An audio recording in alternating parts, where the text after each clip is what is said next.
rencontré Serge, il était étudiant dans l'atelier de Fusain à l'Académie royale des beaux-arts de Bruxelles. Je me souviens très bien de l'aisance avec laquelle il posait le crayon sur la feuille et très vite installait la structure du dessin en assurant frénétiquement pour obtenir les ombres et le volume. Cela m'impressionnait. Lui, par contre, n'accordait que très peu d'importance à ce savoir-faire.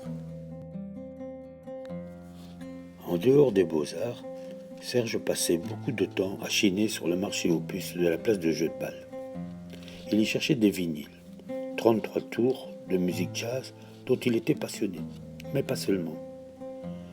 Serge cherchait des sujets. Il allait pouvoir dessiner au travers des objets rencontrés sur son chemin. C'est tout un univers qui s'est ouvert à lui, un univers dont les images s'enchaînaient comme autant de mondes imaginaires. Le résultat sera développé par la suite avec d'autres techniques, comme la gravure et la sérigraphie, sous la forme d'amalgames mécaniques aux allures de sculpture, mais en 2 dimensions.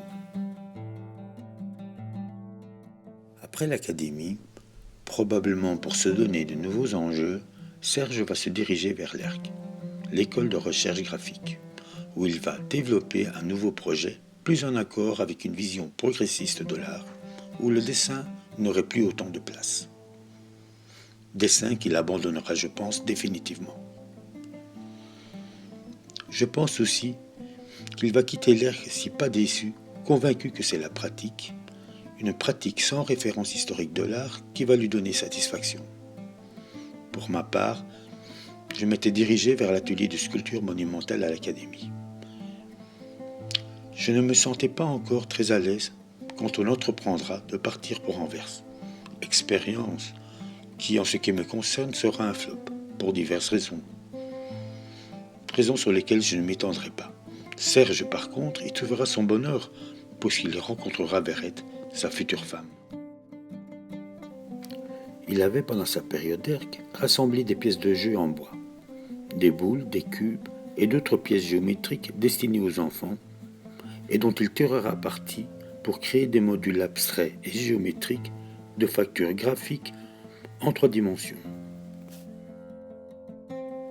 À cette époque, s'il continue la gravure, celle-ci s'épure et son trait vient rejoindre celui beaucoup plus minimaliste de Verrette, avec qui il travaille dorénavant. De retour à Bruxelles, ayant repris mes cours dans l'atelier de sculpture de l'Académie, Serge me contacte pour me parler d'un projet qui lui tenait à cœur.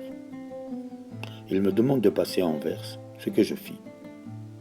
Là, il me montra une tour en bois, sorte de pyramide sphérique, faite d'anneaux empilés d'une hauteur de 20 cm environ. Il en voulait une reproduction de 2 mètres de hauteur. C'est ce que nous avons fait, en polyester. C'est dans le grenier de la maison qu'il occupait avec Verrette et qui, si je me souviens bien, n'avait pas idée de ce qui se tramait chez elle. La sculpture réalisée sera exposée dans le cadre d'une exposition collective dans un parc à Anvers. Il n'en reste aujourd'hui qu'une trace photographique. Enfin, nous avons par la suite exposé ensemble à plusieurs reprises, notamment à la galerie Ci et Là, un lieu que Serge affectionnait car il était pour lui une sorte de laboratoire. Expérience qu'il partageait avec ses amis d'Anvers et de Bruxelles.